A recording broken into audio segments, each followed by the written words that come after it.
Hello everyone, I am Kirk Visidim Sayon. Today we tackle about the concept of transnational crime. Transnational crime was coined by the UN, or United Nations Crime Prevention and Criminal Jurisdiction Branch.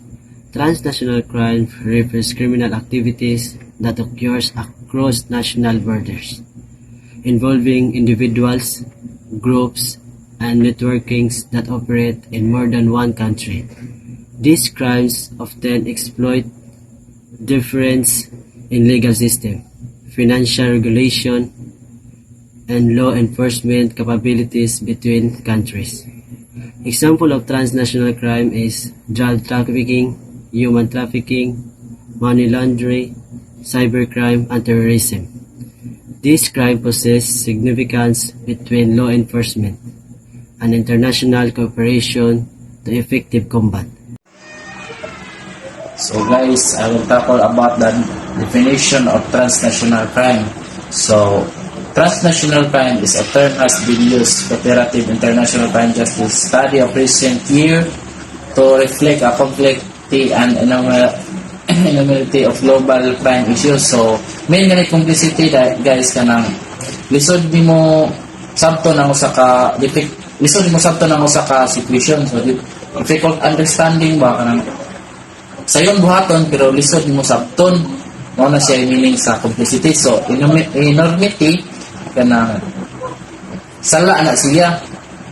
So extend yan means so far layo kanang example anang enormity kanang maghimo kag sayop sa imong tugalingon hantod do a bad things ba mo na siya. So, transnational gani guys.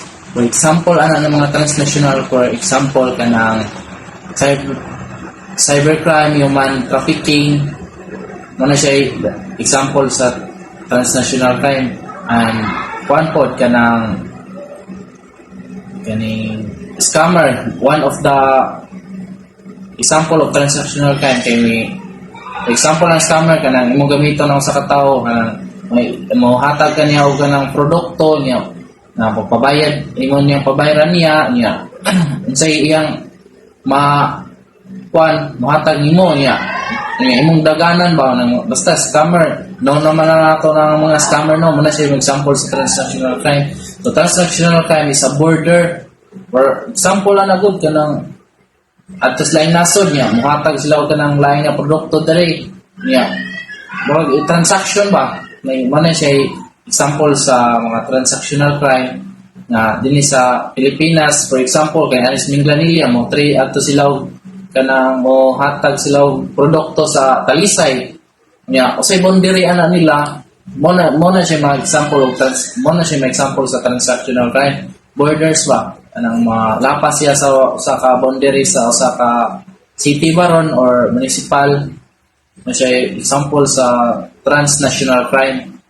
So, mora na discuss na nilawat ang components o mga example sa transnational crime. Transnational crimes. So, the example of transnational crimes are money laundering, drug trafficking, terrorism, human trafficking, and cybercrime. So, these are the common crimes or transnational crimes that usually or often happens. So, first, what is money laundering? So, money laundering is the concealment or hiding of the origin of illegally obtained money, typically by means of transferring involving foreign national banks or legitimate business. So, ang kaning money laundering, it is obtained from illicit activities or illegal activities such as drug trafficking or corruption. So the example of this, for example, si Superman, usa siya ka presidente. Unya, si Superman, while naglingkod pa siya or nagkuhan pa siya tenure as a presidente, nag-obtain siya or nagkuha siya ng mga money na kuha niya illegally or not in a legal form. So, kaning kwarta nga gikuha ni Superman iyang gisod sa bangko or iyang gibutang sa mga business. Unya kaning nga kwarta pag nasud niya sa bangko, pag retire na niya or expire na siya ang tenure as a presidente, is iyang gikuha ang iyang kwarta balik kuman iyang gipatoy-tuyok or iyang for example, iyang kwarta iyang gipalit og sakyanan. So ang kaning nga sakyanan mo ning fruit sa katong money nga gi-obtain niya sa from illegal activities. So iyang gibaligya, iyang i-buy and sell. So ang katong kwarta iyang gisud balik sa iyang bangko. Kuman pagsud balik iyang gikuan negosyo. So ang kwarta gatoy-tuyok ba? So ang kaning kuan mahog ni siya og money laundering kay ang kwarta nga gikan or ang kwarta nga origins nga kwarta is na-obtain niya through illegal means or illicit activities. So ang kaning dili sa Pilipinas kay natay anti-money laundering which the Philippine employs ang kaning anti-money laundering usa ni siya ka methods to combat these crimes.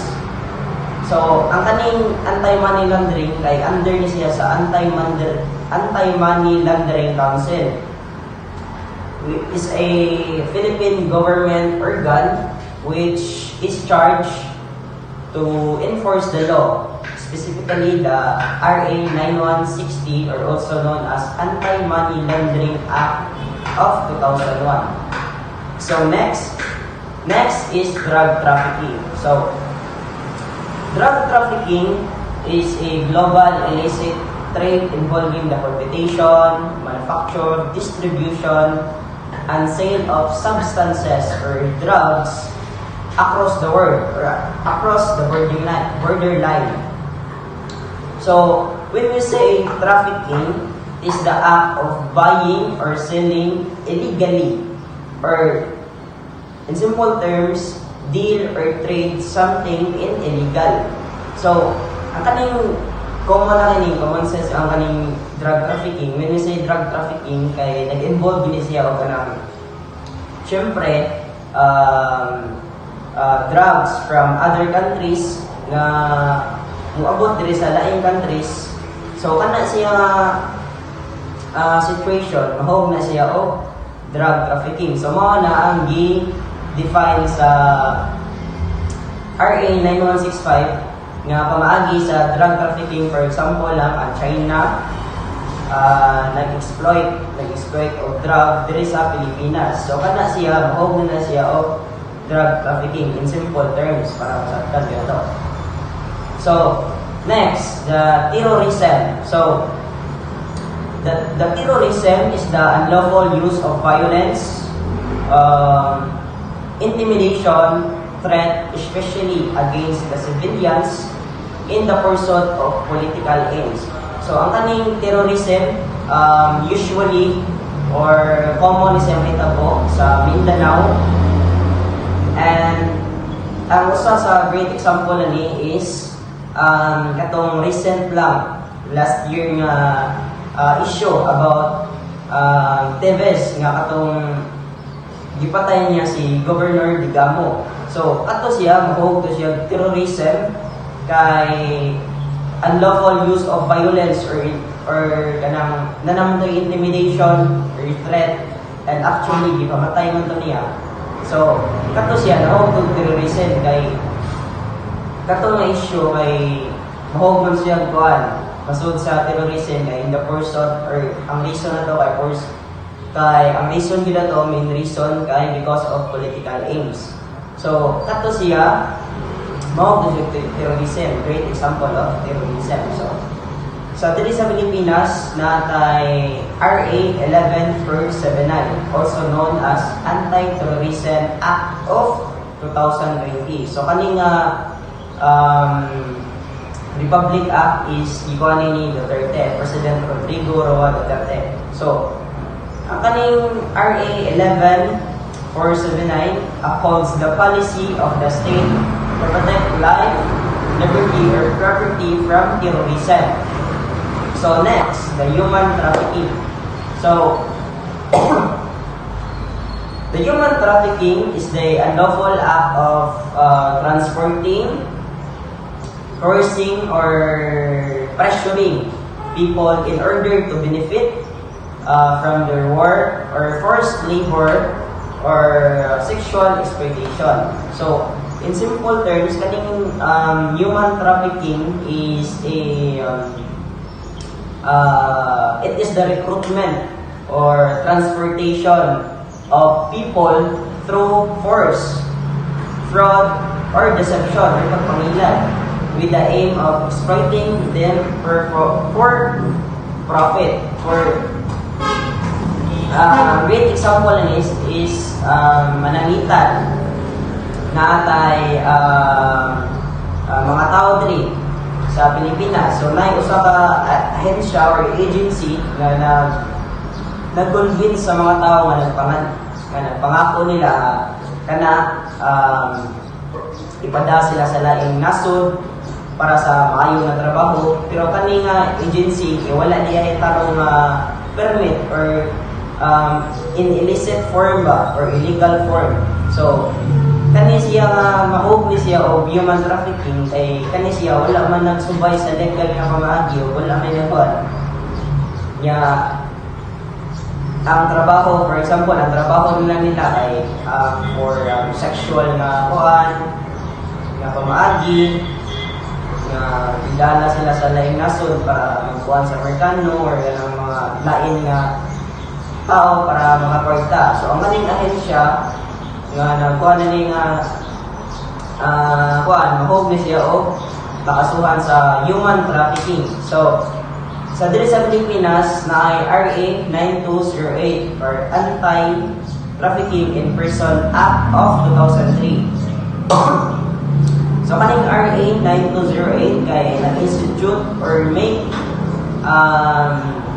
policies or mga polisiya or mga regulation to eliminate trafficking, especially in child or women. So, example sa dining kuan or nahog sa ang kuan ng kaning human trafficking is child labor. So, nahog sa ning human trafficking ang child labor kay nag-involve naman sila og ganang kuan through force naman nila pamagi guys. Kay lagi child labor. Child, speaking of child, hindi pa sila sakto na kuan. So, mahogni human trafficking. So, next, the cybercrime. Cybercrime is any criminal act that involves a computer, network, or network device. So, ang kaning cybercrime, kay common na po na to na nailhan or when we say cybercrime, murag masimti na sa una or mailhan na dito in first place pa lang, yung cybercrime. So, ang kaning cybercrime kay criminal activities ni siya that involves a computer, internet, or mga device na to through online nga pagkuhan. For example lang ni para masabtan nyo na to sa dali lang ang pagsabot kay kaning hacking or scamming. So, other cybercrime criminals use cybercrime para makahimo sila kwarta para sa ilang profit, but nailain nga cybercrime which is ang ilang punto is naghimo sila cybercrime nga kaniha act, criminal act para ma-damage nila lain nga device or para ma-disable nila ang device or other computers such as kaning atong pag-hack, pag-kuhan og virus. For example, ang atong virus nga nahitabo pag 2000 which is diri nagikan sa Pilipinas nga nikatag sa laing nga nasod. So kato siya mahog siya og transnational crime kay tungod nga kato siya krimen kay labang man sa across the borderline man sa tibok kalibutan which is naka-affect sa mga internet and network device nga mo'y problema sa una which is dugay kayo na tagaan nila solusyon. So diri sa Pilipinas natay Republic Act 10175 or kaning act nga nagkuhan sa cybercrime. So ang kaning RA 10175 is nagkuhan na sila, na-publish na sila mga rules and conduct and standard of behavior of on how to use a proper internet or computer. So kaning 10175, Republic Act 10175, nag-publish na sila mga conducts, standards, kung unsaon or unsay sakto nga pamaagi paggamit sa computer nga dili ta makalapas sa gitawag na to hacking or kanang dili ta makalapas sa ilang mga regulation nga mapunta sa hacking nga which is makalid sa transnational crime and dili lang hacking kundi virus, pag-scamming. Ang kaning 10175 nag-publish na sila ng mga rules o kaso o mga kaso or unsay dapat nga isentensyahan ka kaso kung nakalabag ka sa ilang balaod nga kaning nga nag-regard sa cybercrime activities. So that's all. Thank you.